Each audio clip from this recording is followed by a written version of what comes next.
My name is Elara, Elara Johnson, and the silence in the church that particular Sunday seemed to conspire against the peace my name should have evoked. The glossy finish of my violin reflected the expectant faces of the congregation, a sea of familiar countenances that saw me as the embodiment of purity and faith, the good pastor's daughter.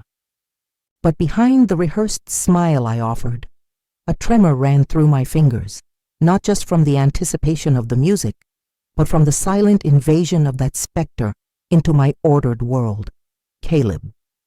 His name sounded like a forbidden note in the melody of my existence.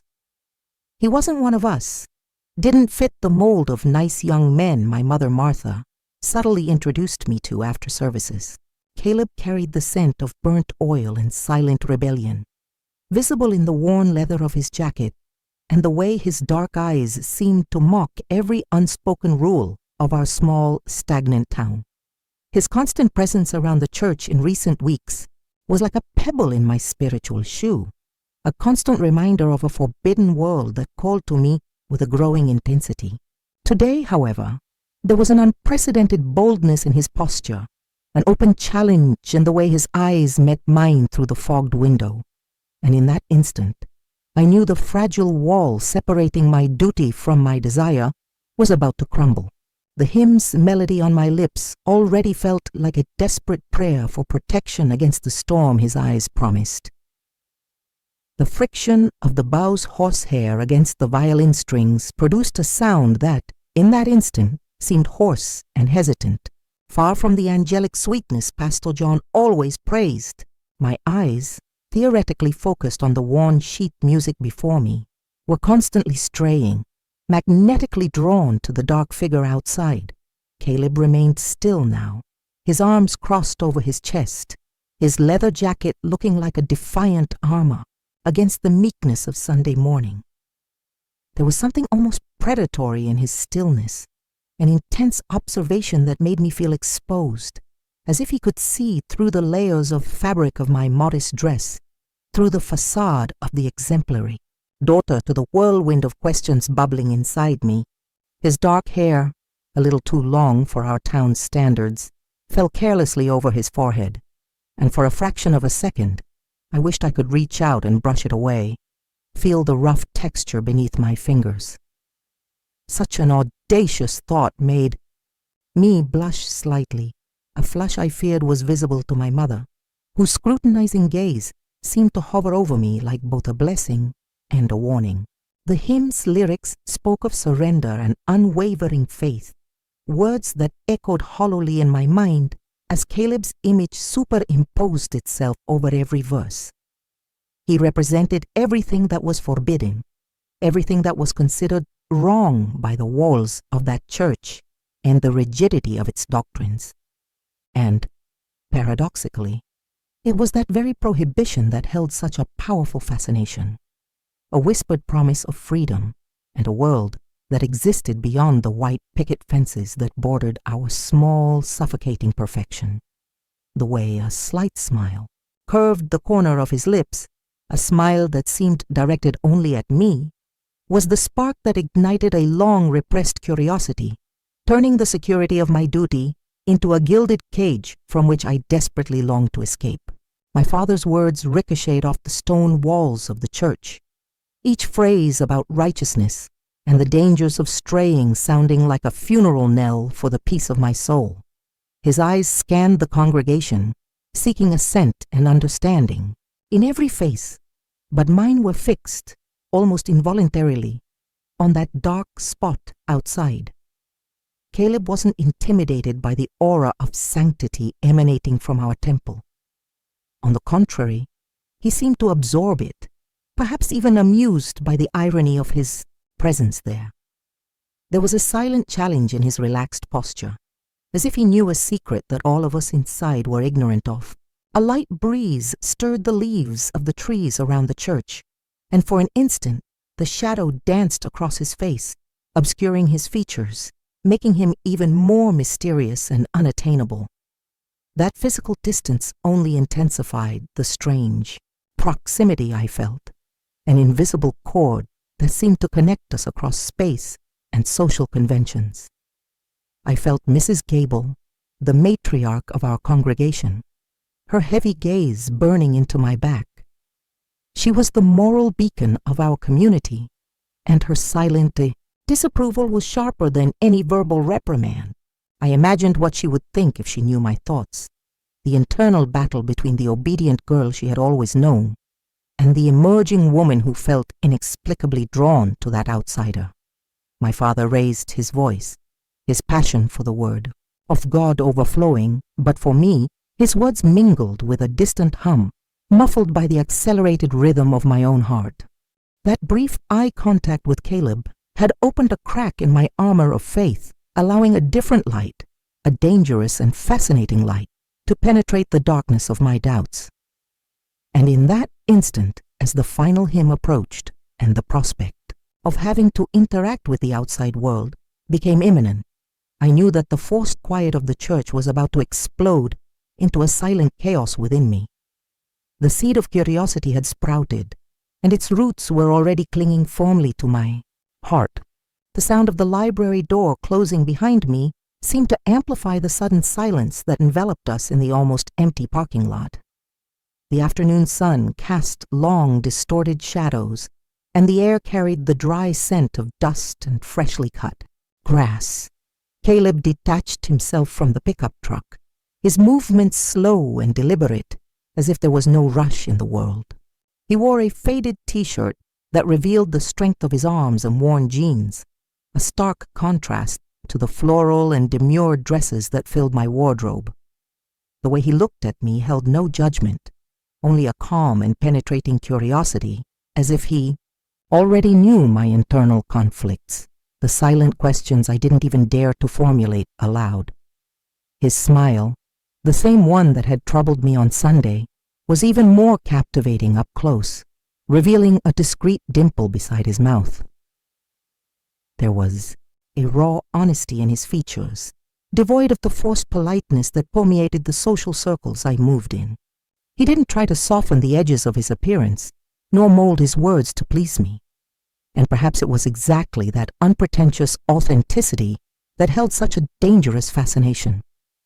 Elara, he repeated, and the way my name sounded on his rough lips was unlike anything I had ever heard, stripped of formality and charged with an unexpected intimacy.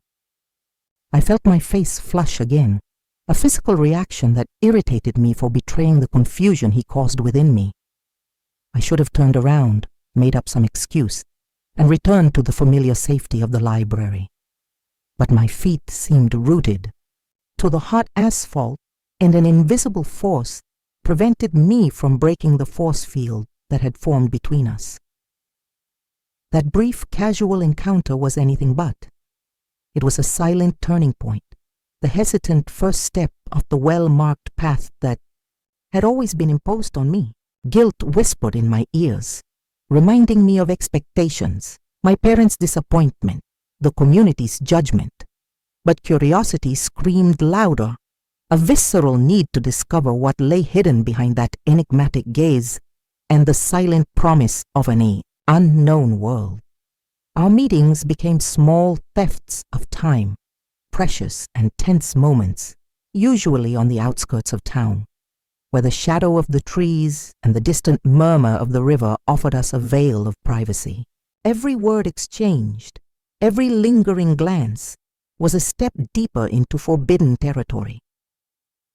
I discovered that behind Caleb's rebellious facade lay a surprising vulnerability, a sensitivity to the wild beauty of nature, and a sharp intelligence that questioned the same truths I had always accepted without hesitation.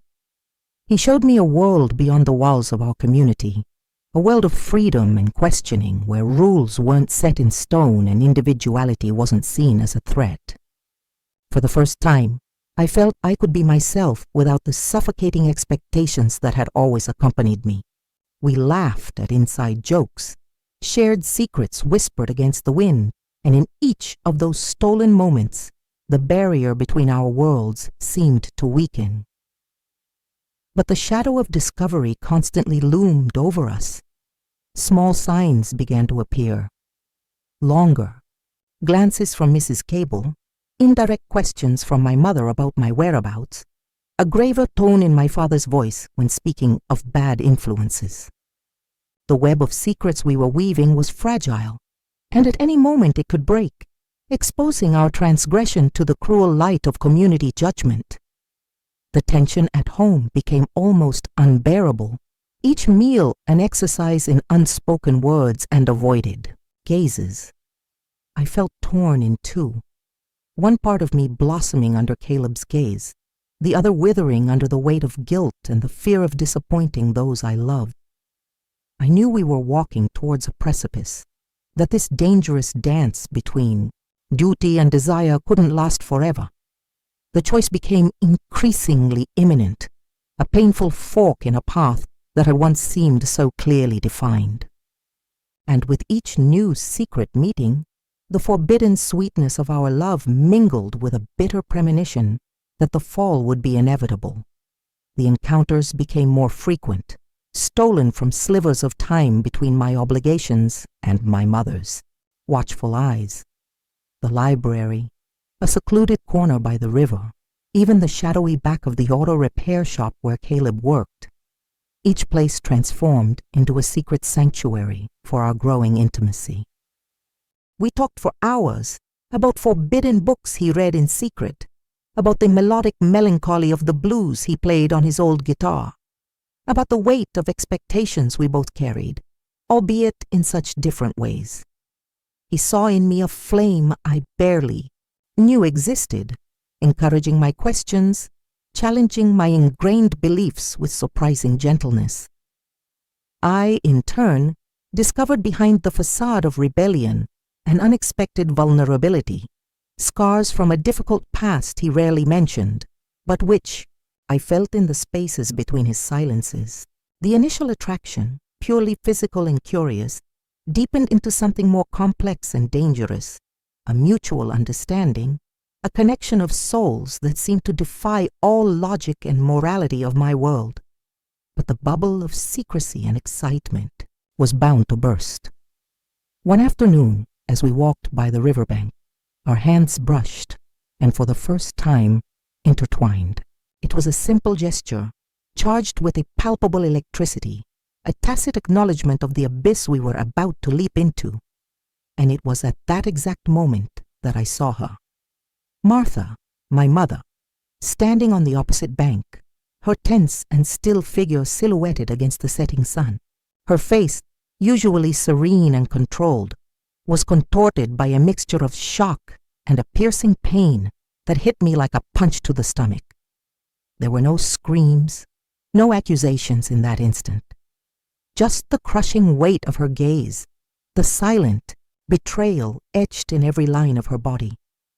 The world around me seemed to fall silent, the sound of the flowing water and the singing of the birds fading into a deafening emptiness. Caleb's hand tightened around mine, a gesture of silent support, but I knew the veil had been torn. That moment, the sight of disappointment in my mother's eyes was the inevitable harbinger of the approaching storm, the certainty that the choice between my growing desire and my undeniable duty could no longer be postponed. The price of my happiness, I feared, would be the ruin of my family and my own exclusion from the only world I had ever known. The return home that night was a silent nightmare. The car, usually a familiar refuge, felt like a cold chamber, filled only with the sound of my mother's heavy breathing and the cutting silence of my father at the wheel. No words were exchanged, but the accusation hung in the air, thick and suffocating.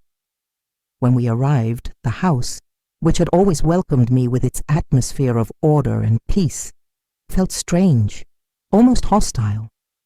I went up to my room under the weight of my mother's wounded gaze, the door closing behind me with a click that sounded like a sentence. The faint moonlight entering through the window illuminated the familiar objects in a distorted way. Turning my sanctuary into a prison, I spent the night awake, replaying in my mind every secret meeting with Caleb, every word exchanged, every fleeting touch. The sweetness of those moments was now tinged with the bitterness of guilt and the terror of what was to come. The next morning, Pastor John called me to his study. The room, usually comforting with the scent of old books and polished wood, now felt heavy with an oppressive solemnity. He sat at his desk, the Bible open before him, his fingers resting on the pages as if searching there for the right words to confront me. His eyes, usually filled with unconditional paternal love, were now laden with a deep sadness, a disappointment that hurt more than any shout or reprimand. The conversation that followed was painful, each word spoken with immense weight. He didn't raise his voice, but his silent disapproval, the mention of the family's and church's reputation, the fear of the consequences of my folly, all of it pierced my soul like sharp needles. I was faced with a tacit ultimatum: choose between the path that had always been laid out for me and the uncertain abyss that Caleb represented. The stark clarity of the choice hit me with the force of thunder. There was no more room for ambiguity or for furtive encounters. The world was forcing me to take sides, to define who I really was and what I truly desired, even if it meant the loss of everything I had ever known. The hours that followed the conversation with my father were a whirlwind of conflicting emotions. Guilt gnawed at my insides. The image of sadness in my parents' eyes haunted me at every moment. But beneath that layer of remorse, a stubborn spark of something stronger persisted. The conviction that what I felt for Caleb was real, deep, unlike anything I had ever experienced. It was as if he had opened a window in my soul, revealing landscapes I never knew existed. My mother remained distant, her eloquent silence more punitive than any angry word. I saw her in the corners of the house, her shoulders bowed under the weight of my transgression, and each sigh was a silent accusation. The community inevitably began to whisper. I felt the curious and judgmental glances during the Wednesday night service, the conversations ceasing abruptly when I approached. It was as if I had become a stain, an imperfection in the carefully woven tapestry of our small town. The pressure increased with every passing moment, suffocating me under the weight of expectations and disapproval. But ironically, that same pressure seemed to solidify my resolve towards Caleb. The idea of returning to my former existence, to the predictable routine and suffocating expectations, became increasingly unbearable. I yearned for the freedom he represented, for the authenticity of our relationship, even if it meant facing the wrath of everyone around me. The decision hung over me, heavy and inevitable, like the blade of a guillotine. I knew a choice had to be made, a choice that would shape the rest of my life and that would inevitably cause pain to people I loved.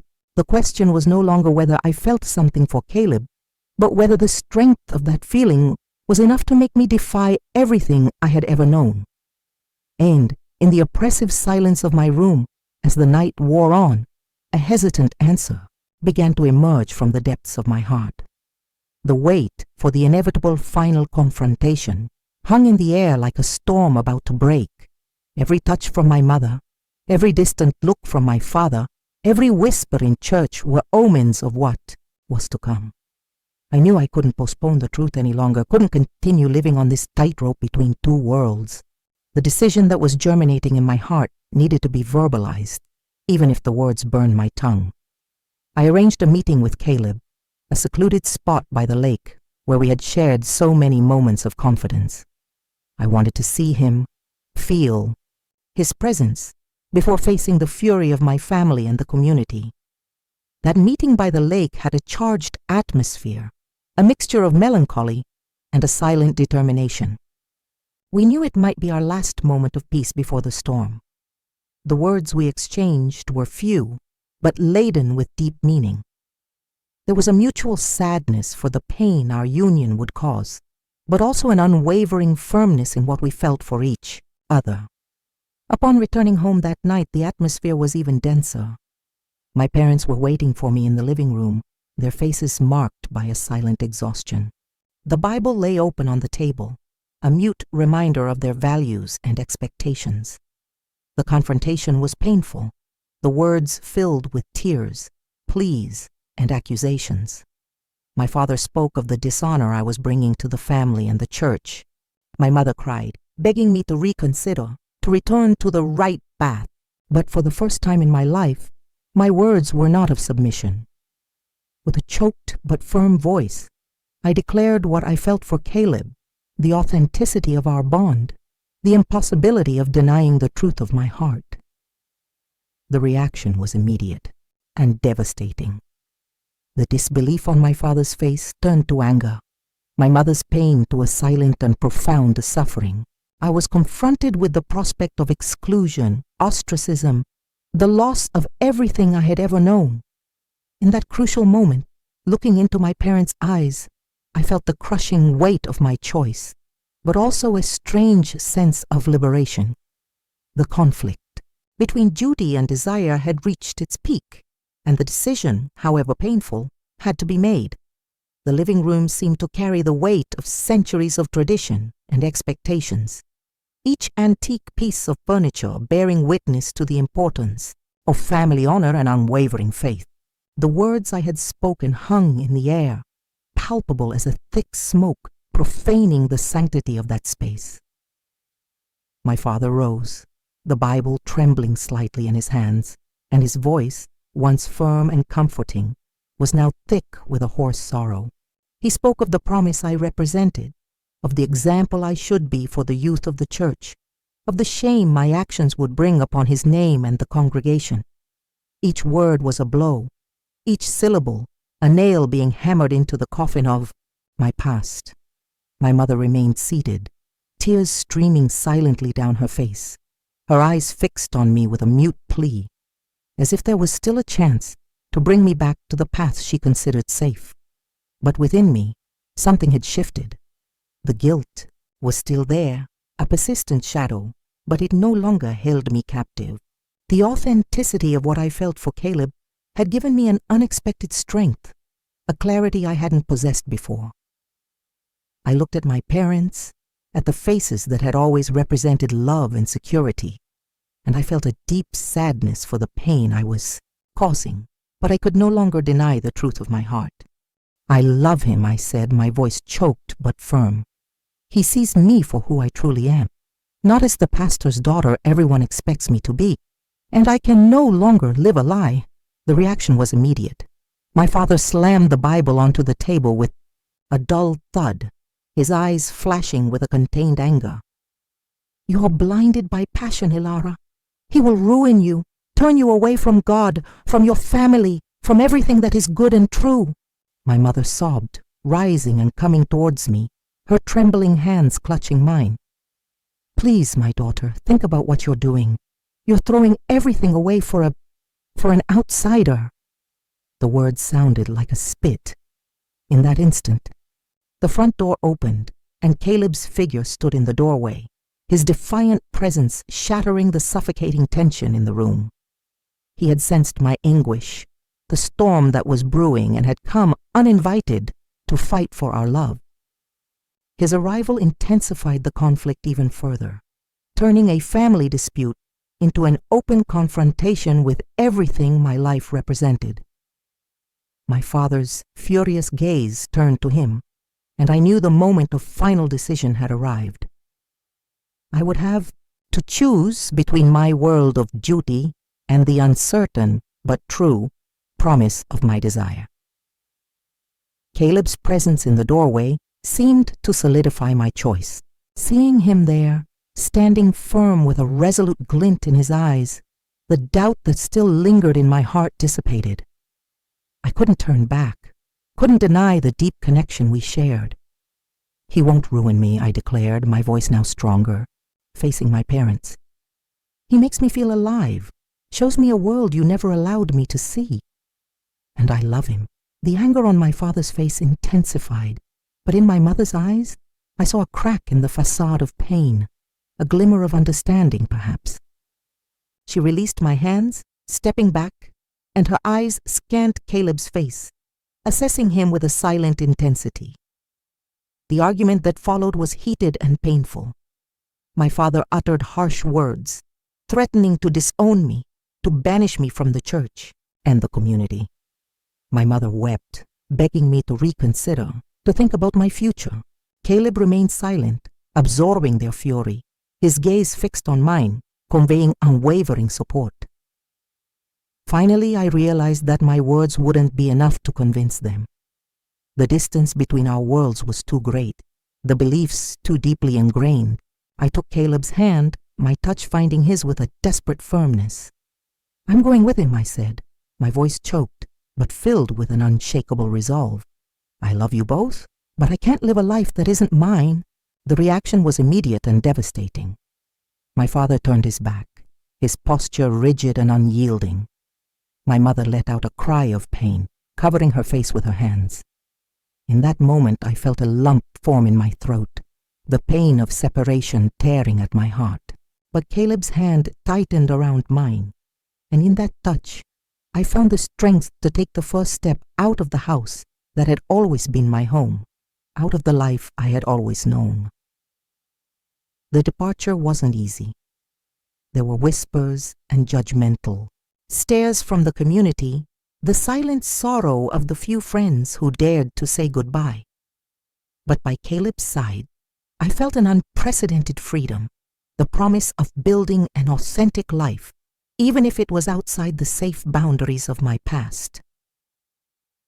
The road ahead was uncertain, filled with challenges and difficulties. We had to work hard, facing prejudice and disapproval. But the love that bound us was a powerful force, capable of overcoming obstacles. Caleb showed me a world of music and passion, of freedom and individuality. I helped him find a new perspective on faith and community, showing him that not all religious hearts were closed and judgmental. Over time, the distance between me and my family lessened slightly. My mother, driven by maternal love, began to send hesitant letters, and although my father never openly expressed his approval, I noticed a softening in his gaze when we occasionally met.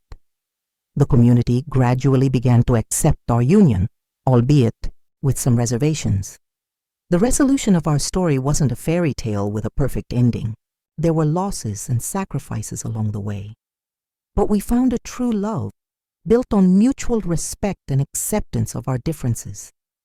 I learned that duty doesn't always lie in following the path laid out by others, but rather in being true to the voice of one's own heart. And Caleb discovered that rebellion doesn't always mean destruction, but can be the driving force to build something new and meaningful.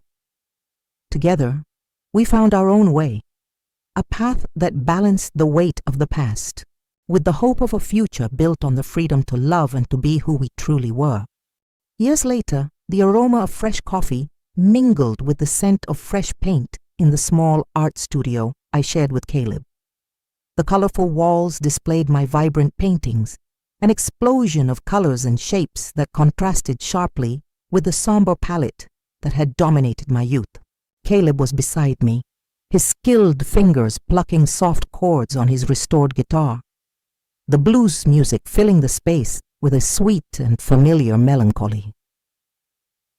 Our life hadn't been without its challenges.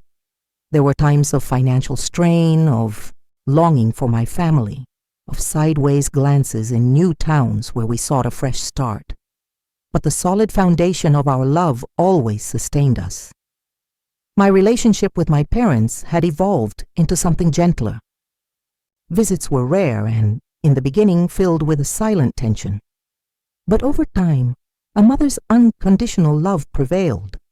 Martha would visit us occasionally, bringing jars of homemade jam and a look that, while still carrying a hint of worry, also showed a certain pride in the strong and independent woman I had become. My father, Pastor John, never openly expressed his approval, but his occasional letters, short and formal, contained undertones of a hesitant affection. He even mentioned once hearing a young man play the blues with a surprising soul at the town cafe, unaware that it was my husband. The community of our hometown never fully embraced us, but news of our life, my gradual success as an artist, Caleb's growing reputation as a musician, reached them, filtered through whispers and curiosity. Some of the young people in the church, inspired by my audacity, began to question the norms and seek their own paths, albeit discreetly. On that sunny afternoon in our studio, as Caleb strummed a soft melody and my brushes danced across the canvas, I felt a profound sense of peace. We had built a life together, shaped by authenticity and love, even if it meant defying the world that created us. The conflict between duty and desire had left scars, but it had also taught us the strength of individuality and the beauty of following one's own heart. The pastor's daughter had found her own voice, and the rebel had found a home in her love. And together, in our small universe of art and music, we proved that love, in its truest form, can indeed transcend all barriers.